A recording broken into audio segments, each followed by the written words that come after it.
Eto na ang solusyon mo para jowain ka na ng crush mo. Gayuma ba yan? Tama, ilagay mo to sa baso, tapos ipainom mo sa crush mo. Oh, eto. Sige. Jojowain na ako ni crush. Few moments later. Papunta na dito si crush, ilalagay ko na to sa baso. Ayan. Natatay ako. Anak! Nasaan na ba yun? Nauwaw ako. Tubig ba to?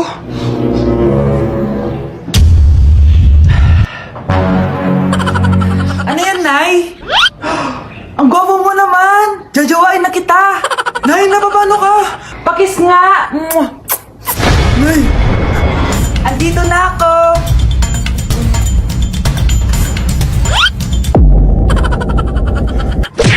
Pakainin mo na to! Sige po, Nay! A few moments later. Baby, tama na! Kain ka na! Kain na!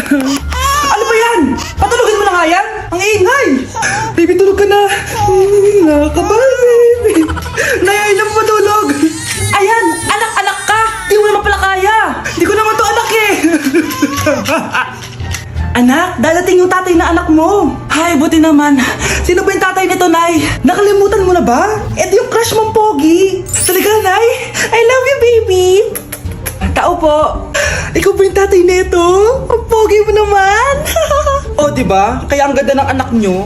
Hindi ako yung tatay. Yung kapatid ko. Ha? Sino? Sigurado pogi din yun. Ako yung tatay at yung asawa mo? Hindi kita asawa! Hindi ko anak to! Breaking news! Mag-end of the world na mamaya!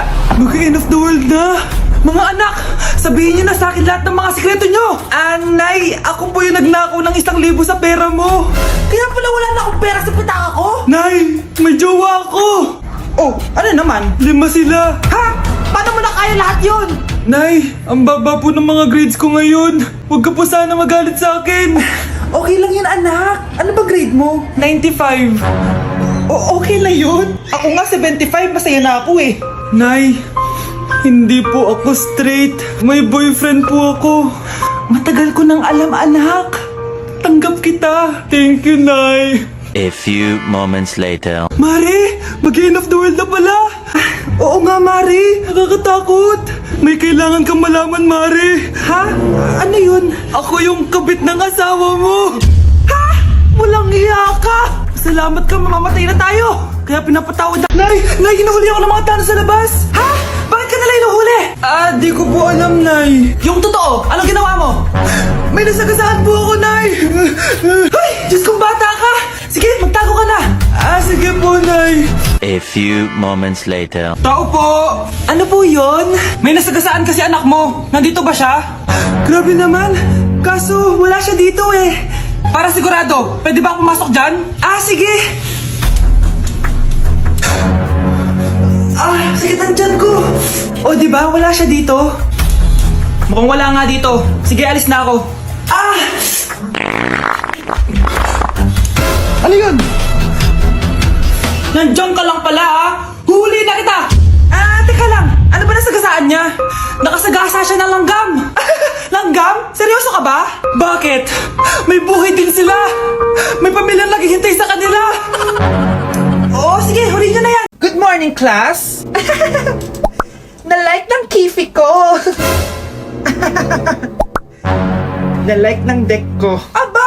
Grabe na tong mga to! Ganyan na ba yung mga natututunan nyo ngayon? Sabi ko na nga ba walang magandang dulot yung TikTok na yan. Uso kasi to, ma'am. May bago na nga eh. Ay naku, Samantha, tigilan mo ako. Ano namang bago yan? Eto po, ma'am, tuturuan ko kayo. Anong pinang-like mo, Samantha? Yung esophagus ko po, ma'am. Esophagus? Grabe yung talent nyo, Ikaw naman, ma'am. Try mo din. Sige. Ma'am, mali po kayo. Ma'am, sumobra po kayo. Hindi na po esophagus yan. Bitukan na po yan. Tagal na natin di nagkita, bes. Oo nga pero syempre, best friend pa din tayo. Basta, walang iwanan Oo naman, walang iwanan. Hanggang sa kabilang buhay pa yan. Lucia, bata pa tayo. Matagal pa yan. Manood na nga tayo. Sige, kunin ko lang ang mga chichirya natin. Mare! Oh, Mars, ang ginagawa mo dito? Nandiyan ba si Scarlett? Bakit, Mars? Si Jessica kasi, yung best friend niya, nasagasaan daw kagabi. Ha? Kasama pala ni Scarlett kanina si Jessica. Oo nga. Manonood nga kami ngayon ng movie sa kwarto eh. Scarlett, maniwala ka. Nakalamay na siya ngayon. Di magandang biro yan, tita ha. Sige na, ipasok na ako. O eto, picture ng lamay niya. Ayaw niyo pa maniwala ha. Jessica? Saan nagpunta yun? Matawag? Scarlett? For sure, alam mo na yung nangyari kay Cheska. Pupunta ka ba sa lamay niya ngayon? Ano bang sabi niya, tita? Scarlett? Scarlett, lumabas ka dyan! Hi, Scarlett. Anak, tulog na tayo. Oh, napapano ka? Sakit ng tiyan ko dahil ata ito sinuluto mo, Nay. Aba, ang sarap kaya na niluto ko. Lasang panis kaya, Nay. Bastos ka. Sandali lang, kukuha ko ng gamot. Asan na ba yung mga gamot na yun? Oh, Nay, ano yung nahanap mo? Nag-CR ka? Opo, Nay, kanina pa ako nandito eh. Ha? Di ba nasa kwarto ka? Ha? Ano pinagsasabi mo, Nay? Wait lang. Sino yung nasa kwarto? Ako rin yun, Nay. Ha? Matagal na akong patay, Nay. Naalala mo pa na nilasan mo ako? Magbabayad ka. Nay, ngita ka, tinakot mo pa ako ha? Hindi mo ba alam na may kakambal ka? Oo nga pala, Nay, may kakambal pala ako. Para kang bobo. Nay, pwede ko pong papuntahin dito yung jowa ko? Anong jowa? Bawal magpapunta ng jowa dito ha? Nay, sige na. Aba, pag sinabi kong bawal, Bayag ka na, Nay? Sige anak, papuntahin mo na. Dito mo na rin patulugin. Babe, dito ka na daw matulog. Alam mo na. Nay, pwede bang gumala? Ay, hindi pwede. Puro ka nalang gala. Manahimik ka ka dito sa bahay. Kasama ko naman yung anak ng kumari mo eh. Wala akong pake. Bawal. Anong bawal, Nay? Sige, gumala ka na, anak. Ito ATM ko. Kuha ka ng pera dyan. Thank you, Nay. Bro, tara na. Pinayagan na ako. A few moments later. Nay, bagsak po ako sa school. Ha? Bagsak? Yan, puro ka kasi cellphone. Sorry po, Nay. Gagalingan ko po sa susunod. Simula ngayon, bawal na mag-cellphone, ha? Bawal lang ano, Nay? Okay lang yun, anak. Bawal ka na sa susunod. Okay, next, Scarlett. Ang New Year's resolution ko ay ang wag ka jowa. Last year ko pa wini-wish kaso hanggang ngayon wala pa rin akong jowa. Lu, paano ka magkaka-jowa? Lahat na lumalapit na lalaki sa'yo, nire-reject mo. Kala mo ang ganda-ganda niya. Kung ikaw magiging jowa ko, wag na lang. Mamatay na lang ako. Tama na yan. Samantha, ikaw na. Ang New Year's resolution ko ay wala. Dahil sobrang perfect ko, no? Feeling naman neto. Ako kaya yung pinakamabait at pinakamaganda dito, no? Ang pinakamasamang ugali. Anong sabi mo? Totoo naman eh. Dapat ang New Year's resolution mo, ang maligo ka. Puro ka make-up. Ang asip-asip mo naman. Ganon? Ang New Year's resolution mo dapat ay ang mag-toothbrush ka. Dahil ang baho na kinila mo, lahat ng crush mo, nata-turn off sa'yo. Kumpara naman sa'yo, be. Itsurang pa lang, nata-turn off na sila. Walang iya ka? Manda ka sa'kin pagkatapos nito. Ang New Year's resolution ko ay ang ibagsak kayong dalawa. Mare? Ay, Mare, kamusta? Eto, Mare, okay lang ako. Hindi ikaw, yung utang mo. Mare, wala pa akong pera eh. Aba, isang taon ka na walang pera, Mare Kaya nga ako pumunta ulit dito, Mare, kasi mangungutang ako ulit sa'yo. Ay, bawal na. Umalis ka na dito. Sige na, Mare. Kailangan ko lang talaga ng pera. Wal! Ayaw mo akong pautangin, ha?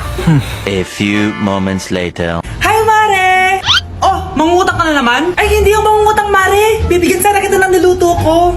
Ay, talaga ba? Hoy! Wala ka galaw! Ano to? Hold up yata yun, Mare! Hold upper! Anong gagawin natin, Mare? Ibigay niyo sa akin lahat ng pera niyo! Bigyan mo ng pera, Mare! Pera? Ito! Umalis ka na! Mabilis ka lang palang kausap eh. 1 hour later. Eto na yung pera inuutos mo sa akin. Galing mo talaga? May pera na ako ulit! Nay, si tatay may kausap na ibang babae. Ang sweet nila. Ha? Asan tatay mo? Nandun po siya, Nay. Oo, sige, kita tayo mamaya. Hoy, sino kausap mo? Kaibigan ko lang sa trabaho. Ganda na bracelet mo eto. Binigyan lang ng kaibigan ko. Okay. Hello, Hello? Nandyan ka pa? Di pa rin kita mas mag-usap? Sandali na lang to, darling. Umamin ka sa akin. May kabit ka, no? Ako may kabit? Nagpapatawa ka ba? Siguraduhin mo lang. A few moments later. Uy, Mare! Uy, anong balita? Tignan mo yung bracelet na binigay sa akin ng boyfriend ko. Wow, ganda! Ganda, di ba? Sabi niya mahal daw to. Hello po, ma'am? Hinahanap po kasi namin yung nagnakaw ng bracelet. Ganito po yung itsura niya. Mare, sabihin mo lang ka nakita. Sige. Sir? Sila po yung nagnakaw. Mare, akala mo di ko alam na ikaw ang kabit na kasawa ko? Anong mangyayari dito, darling? Oh, eto na pala siya. Couple bracelet pa kayo, ha? Magpapaliwa. Anak, akala dito. Maglinis ka nga. Anak, tingnan niyo po yung nakita ko. Tingnan mo. Yan, diyan ka magaling. Puro cellphone. Buti pa yung anak ni Aling Susan, tumutulong sa bahay. Pero nay, nakakatawa po kasi. Sumasagot ka pa. Buti pa yung anak ni Aling Susan, hindi sumasagot. Sige po, nay. A few moments later. Good news, nay. 95 yung grade ko sa school. 95? Ba't ang baba? Buti pa yung anak ni Aling Susan, naka 99. Hindi ka kasi nag-aaral na maayos. Matutulog na lang ako. Yan, diyan ka magaling. Natutulog ka na naman. Buti pa yung anak ni Aling Susan, hindi natutulog. Bumaba ka nga. Kakain na lang ako. Yan, kumakain ka na naman. Wala ka lang ginawa kundi kumain. Buti pa yung anak... Tama na. Sumasagot ka pang bata ka, ha? Buti pa yung... Buti pa si Aling Susan, masarap magluto ng ulam. Ikaw, itlog lang, wala pang lasa.